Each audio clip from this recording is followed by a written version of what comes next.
मजबूत होता की त्यावेळेला रिपब्लिकन पक्ष तुमच्या सोबत होता. आता काँग्रेस तुमच्या सोबत नाही.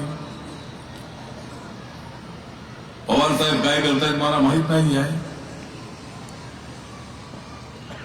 आणि तुम्ही दोन बंधू एकत्र आलेले आहात. राजसाहेब ठाकरेंनी सातत्यानं भाषेच्या मुद्द्यावर आम्हाला मराठीचा अभिमान आहे. मराठीचा अपमान आम्ही अजिबात सहन करू शकत नाही. पण हिंदी सुद्धा आपली राष्ट्रभाषा आहे. महाराष्ट्र ही या देशाची आर्थिक राजधानी आहे. या ठिकाणी भारताच्या प्रत्येक राज्यातला माणूस या ठिकाणी येतो, कारण या ठिकाणी त्याला रोजगार मिळतो, त्याचं पोट भरतं. म्हणून माणसे येतात. म्हणून माणूस दाखवण्याची जबाबदारी आपल्या सगळ्यांची आहे. मराठी आलं पाहिजे ठीक आहे, पण ज्याला मराठी येत नाही त्याला थप्पड मारणं हे कितपत मर्दुंगीचं काम आहे. याला मर्दुंगी म्हणत नाही. 8-10 लोकांनी त्याला थप्पड मारायचो, मराठी बोल, तू मराठी बोल. मराठी बोललं पाहिजे. पण इथं राहणारे जे नॉन मराठी जे जवळजवळ 60% लोक इथं आहेत. मराठी लोकांची संख्या 40% आहे. 60% नॉन मराठी लोकांपैकी जवळजवळ 80% लोक इथं अत्यंत चांगले स्खलित मराठी बोलतात. केरळचा माणूस इथं इथली मुलगा मुलगी मराठी चांगली बोलते. तामिळ बोलणारा मराठी चांगलं बोलतो. हिंदी बोलणारा मराठी चांगलं बोलतो. पण मराठीचा स्वाभिमान असल्याची भावना समोर आणून समाजामध्ये फूट पाडणे बाबासाहेबांच्या संविधानाला मान्य नाही. बाबासाहेबांच्या संविधानाने सांगितलंय की जात धर्म भाषा भेद वंश यापेक्षा भारत देश अत्यंत महत्वाचा आहे.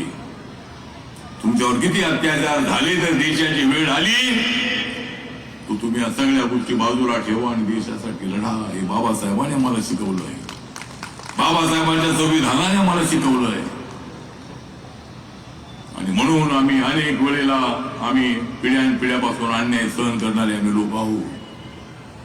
वेशीच्या बाहेर आम्ही राहिलेलो लोक आहोत. पण बाबासाहेबांच्या संविधानाने सगळ्या वेशी तोडून टाकल्या, भिंती सगळ्या तोडून टाकल्या. आम्ही आता गावात आलेलो आहोत. आता आम्ही मुंबईत आलेलो आहोत. आमचा अपमान कुणीच करू शकत नाही. जर अपमान कुणी केला तर त्याला उत्तर देण्याची ताकद आमच्यामध्ये जरूर आहे. आमचे किती लोक निवडून येत आहे ते सोडून द्या. आमचे जास्त लोक निवडून येत नाहीत. मुंबई महानगरपालिकेमध्ये नक्कीच आम्हाला भारतीय जनता पार्टी आमचा जुना मित्र आहे. 2012 मध्ये मी शिवशक्तीचा निर्णय घेतला. आणि शिवशक्ती म्हणजे फक्त शिवसेना नव्हे, शिवशक्ती म्हणजे शिवसेना आणि भाजप.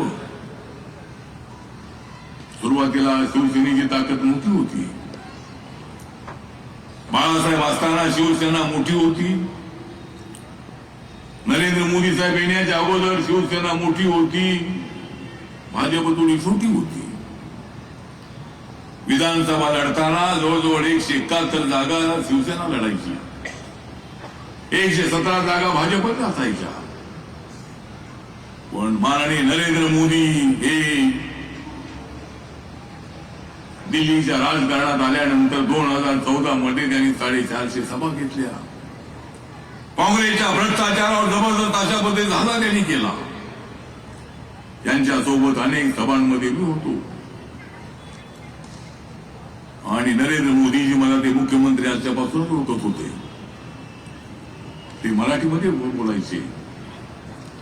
बाबासाहेबांवर त्याने पुस्तक लिहिलं, त्याने मला दाखवलं होतं, मला ते दिलं होतं. त्यामुळं लोकसभेच्या प्रचारामध्ये मी होतो.